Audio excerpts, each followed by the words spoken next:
सुप्रभात बच्चों। अब हम माटी वाली पाठ का अगला भाग पढ़ेंगे।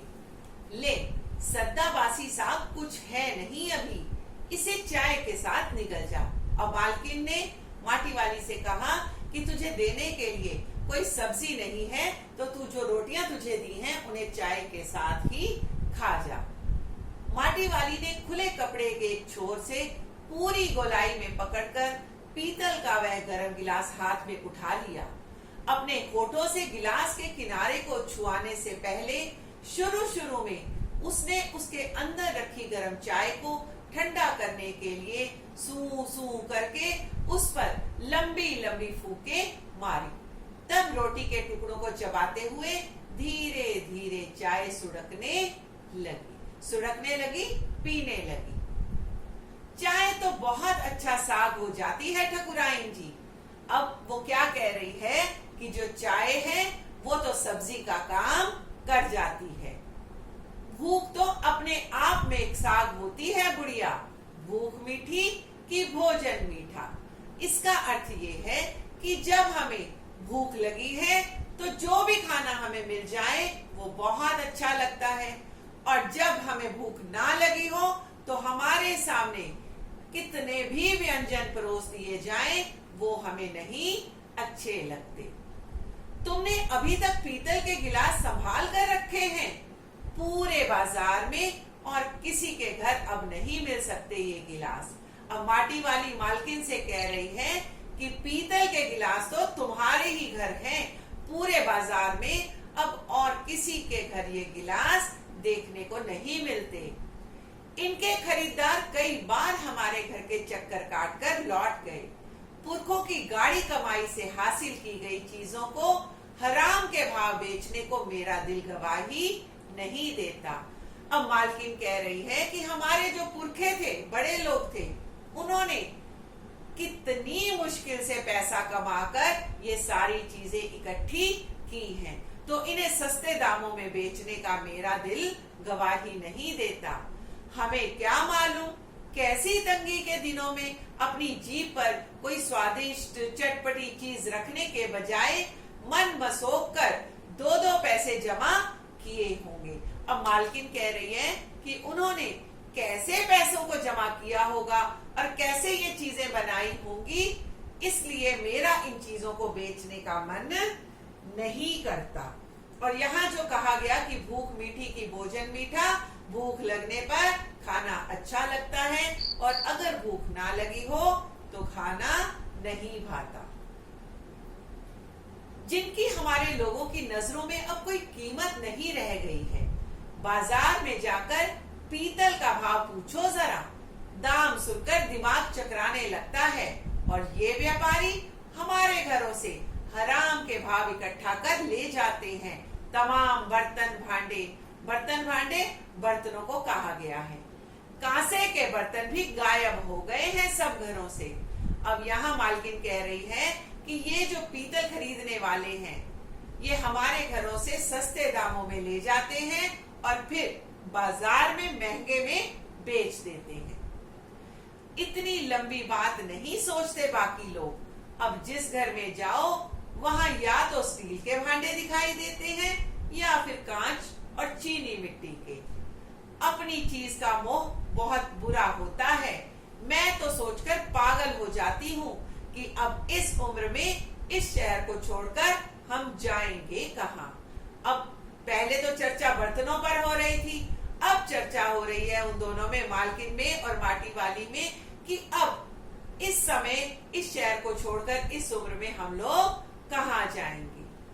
ठकुराइन जी जो जमीन जायदादों के मालिक हैं वे तो कहीं ना कहीं ठिकाने पर जाएंगे, पर मैं सोचती हूँ मेरा क्या होगा, मेरी तरफ देखने वाला तो कोई भी नहीं। अब माटी वाली ने कहा कि ठकुराइन जी आप जैसे जो जमीन जायदादों के मालिक हैं वो तो कहीं पर भी चले जाएंगे और अपनी जगह खरीद लेंगे, लेकिन मेरा क्या होगा? क्यों? क्योंकि मेरी तरफ तो देखने वाला कोई भी नहीं है। अब चाय खत्म कर माटी वाली ने एक हाथ में अपना कपड़ा उठाया और दूसरे में खाली कंटर, और अब वो वहां से चली गई। अब ये बात करके, क्योंकि बाटी वाली बहुत गरीब है, अब उसे यही चिंता है कि अगर यहाँ से वो कहीं और जाती है तो वो अपना गुजारा कैसे करेगी। उस घर में भी कल हर हालत में मिट्टी ले आने के आदेश के साथ उसे 2 रोटियां मिल गई। उन्हें भी उसने अपने कपड़े के एक दूसरे छोर में बांध लिया। लोग जाने तो जाने कि वह रोटियां अपने बुढ़े के लिए जा रही है, क्योंकि उसके घर पहुंचते ही अशक्त बुढ़ा कातर नजरों से उसकी ओर देखने लगता है। वह घर में रसोई बनने का इंतजार करने लगता है। अब बुढ़िया अपने बूढ़े पति के बारे में सोच रही है, जो उसकी इंतजार करता है कि वो कुछ लेकर आएगी और उसे खाना मिलेगा। आज वह घर पहुंचते ही 3 रोटियां अपने बुढ़े के हवाले कर देगी और रोटियों को देखते ही चेहरा खिल उठेगा बुढ़े का। अब बूढ़ी माटी वाली सोच रही है कि वो जाते ही ये रोटियां अपने बूढ़े पति को दे देगी और रोटियां देखते ही वो बहुत प्रसन्न हो जाएगा। साथ में ऐसा भी बोल देगी, साग तो कुछ है नहीं अभी, और तब उसे जवाब सुनाई देगा, भूख मीठी कि भोजन मीठा। उसका गांव शहर के इतना पास भी नहीं है। कितना ही तेज चलो फिर भी घर पहुंचने में 1 घंटा तो लग ही जाता है। रोज सुबह निकल जाती है वह अपने घर से। पूरा दिन माटा खान में मिट्टी खोदने, फिर विभिन्न स्थलों को फैले घरों तक मिट्टी पहुंचाने का काम करती है। अब वो जाते जाते अपने पति के बारे में सोच रही है कि वो उसे रोटी देगी और वो प्रसन्न हो जाएगा। अब घर पहुंचने से पहले रात घिरने लगती है। उसके पास अपना कोई खेत नहीं, जमीन का एक भी टुकड़ा नहीं। झोपड़ी जिसमें वह गुजारा करती है वह भी गांव के एक ठाकुर की जमीन पर खड़ी है। उसकी जमीन पर रहने की एवज में, एवज का अर्थ है बदले में, उस भले आदमी के घर पर भी माटी वाली को कई तरह के कामों की बेगार करनी होती है कि जिसने उसे रहने की जगह दी उस व्यक्ति के घर जाकर भी माटी वाली को कई काम करने पड़ते हैं। नहीं, आज वह एक गठरी में बदल गए अपने बुड्ढे को कोरी रोटियां नहीं देगी। कोरी रोटियां सिर्फ रोटियां नहीं देगी।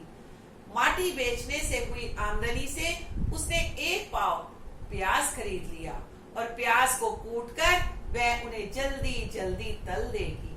बुड्ढे को पहले रोटियां दिखाएगी ही नहीं, सब्जी तैयार होते ही परोस देगी। उसके सामने 2 रोटियां। अब वह 2 रोटियां भी नहीं खा सकता, 1 ही रोटी खा पाएगा, हद से हद 1.5। अब उसे ज्यादा नहीं बचता। बाकी बची 1.5 रोटियों से माटी वाली अपना काम चला लेगी। 1 रोटी तो उसके पेट में पहले ही जमा हो चुकी है। मन में यह सब सोचती, हिसाब लगाती हुई वह अपने घर पहुंच गई। उसके बुड्ढे को अब रोटी की कोई जरूरत नहीं रह गई थी। माटी वाली के पांव की आहट सुनकर हमेशा की तरह आज वह चौंका नहीं। जब माटी वाली अपने घर पहुंची तो हर रोज की तरह जैसे बुड्ढा चौंक कर आवाज लगाता था, आज उसने आवाज नहीं लगाई। उसने अपनी नजरें उसकी ओर नहीं घुमाई। घबराई हुई माटी वाली ने उसे छूकर देखा, वह अपनी माटी को छोड़कर जा चुका था। अब माटी को छोड़कर जा चुका था अर्थात बुढ़े की मृत्यु हो चुकी थी। टिहरी बांध पुनर्वास के साहब ने उससे पूछा कि वह रहती कहाँ है। तुम तहसील से अपने घर का प्रमाण पत्र ले आना। मेरी जिंदगी तो शहर के तमाम घरों में माटी देते गुजर गई साहब। माटी कहाँ से लाती हो? माटा खान से लाती हूँ माटी। वह माटा खान चढ़ी है तेरे नाम? अगर है तो हम तेरा नाम लिख देते हैं। माटा खान तो मेरी रोजी है साहब। बुढ़िया, हमें जमीन का कागज चाहिए, रोजी का नहीं। अब जहाँ पर बूढ़ी रहती है वहीं पर पुनर्वास व्यक्ति जो है अफसर वो आता है और उससे उसके घर का प्रमाण पत्र मांग रहा है। बांध बनने के बाद मैं क्या खाऊंगी साहब? इस बात का फैसला तो हम नहीं कर सकते, वह बात तो तुझे खुद ही तय करनी पड़ेगी। टिहरी बांध की 2 सुरंगों को बंद कर दिया गया और शहर में पानी भरने लगा। शहर में आपाधापी मची है। शहरवासी अपने घरों को छोड़कर वहां से भागने लगे हैं। पानी भर जाने से सबसे पहले कुल शमशान घाट डूब गए। अब जैसे ही पानी आया तो गांव के बाहर जो पहले शमशान घाट बने हुए थे, सबसे पहले वो पानी में डूब गए। माटी वाली अपनी झोपड़ी के बाहर बैठी है और गांव के हर आने जाने वाले से कहती है कि गरीब आदमी का शमशान नहीं उजड़ना चाहिए। अब गरीब आदमी का शमशान नहीं उजड़ना चाहिए, इसका अर्थ ये है कि गरीबों को ज्यादा तंग नहीं करना चाहिए और उनके रहने के स्थान को नहीं लेना चाहिए। धन्यवाद।